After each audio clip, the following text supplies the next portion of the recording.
जैसा कि आप सभी जानते हैं, नए साल 2026 की शुरुआत हो चुकी है और लोगों में धार्मिक और ज्योतिषीय उत्साह देखने को मिल रहा है। ज्योतिष शास्त्र के अनुसार यह वर्ष सूर्य की विशेष स्थिति के कारण कई मायनों में महत्वपूर्ण माना जा रहा है। इसी कड़ी में माघ मेला 2026 की तिथियों और महत्व के बारे में जानना दिलचस्प होगा। माघ मेला हर साल प्रयागराज में आयोजित किया जाता है, जो गंगा, यमुना और सरस्वती के संगम पर स्थित है। यह मेला माघ महीने में आयोजित होता है, जो जनवरी और फरवरी के बीच आता है। इस दौरान लाखों श्रद्धालु गंगा करने और अपनी आस्था व्यक्त करने के लिए प्रयागराज आते हैं। इस माघ मेले का महत्व इस प्रकार से भी माना जा सकता है। सबसे पहले गंगा में स्नान। माघ मेले के दौरान गंगा स्नान करना अत्यधिक पुण्यदायक माना जाता है। दूसरा, यह मेला आस्था के प्रतीक के रूप में भी जाना जाता है। यह मेला श्रद्धालुओं की आस्था का प्रतीक है और उनकी धार्मिक भावनाओं को व्यक्त करने का अवसर प्रदान करता है।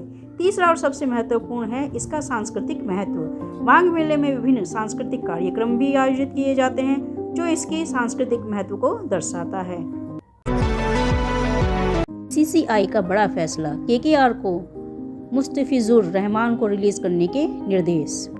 भारतीय क्रिकेट कंट्रोल बोर्ड ने कोलकाता नाइट राइडर्स को बांग्लादेश के तेज गेंदबाज मुस्तफिजुर रहमान को टीम से रिलीज करने का निर्देश दिया है। केकेआर ने आईपीएल 2026 के लिए मुस्तफिजुर रहमान को 9.2 करोड़ रुपए में खरीदा था। बीसीसीआई के सचिव देवजीत सैकिया ने बताया कि यह फैसला हाल के घटनाक्रमों को देखते हुए लिया गया है, जिसमें बांग्लादेश में हिंदू अल्पसंख्यकों पर हमले की खबरें शामिल है। सैकिया ने कहा कि अगर केकेआर चाहे तो वह मुस्तफिजुर की जगह किसी दूसरे खिलाड़ी को टीम में शामिल कर सकती है।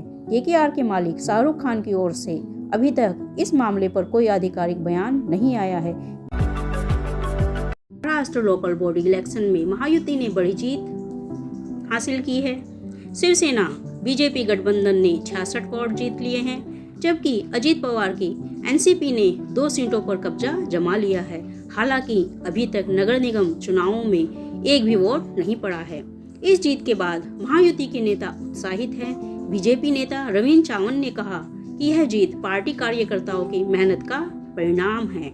वहीं अजित पवार ने कहा कि यह जीत लोगों के समर्थन का प्रतीक है।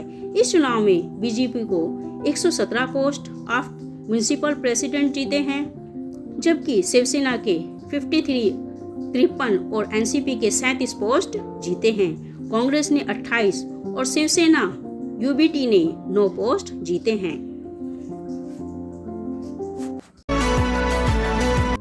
अब रुक करते हैं कुछ विदेशी खबरों की तरफ। वेनेजुएला की राजधानी काराकस में शनिवार को भीषण धमाकों की खबर है। स्थानीय मीडिया और प्रत्यक्षदर्शियों के अनुसार शहर के रणनीतिक ठिकानों पर संदिग्ध हवाई हमले हुए हैं। हालांकि अभी तक हमलों की जिम्मेदारी किसी ने नहीं ली है और न ही विस्तृत जानकारी उपलब्ध है। ईरान में बढ़ती महंगाई और देश की बिगड़ती आर्थिक हालत को लेकर सरकार के खिलाफ लगभग एक हफ्ते से प्रदर्शन जारी है। यह पिछले 3 साल में देश में सबसे बड़ा विरोध प्रदर्शन है। बीबीसी अरबी सेवा के मुताबिक ईरान के विभिन्न शहरों में हुए प्रदर्शनों में कम से कम 7 लोगों की मौत हुई है।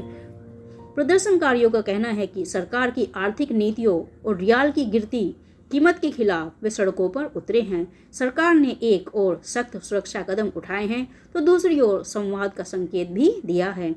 अमेरिका के राष्ट्रपति डोनाल्ड ट्रंप ने ईरान की सरकार को चेतावनी दी है और प्रदर्शन कर रहे लोगों को मदद करने का भरोसा दिया है। वहीं ईरान ने कहा है कि ट्रंप को पता होना चाहिए कि अमेरिकी दखल से पूरे इलाके में अस्थिरता फैल जाएगी।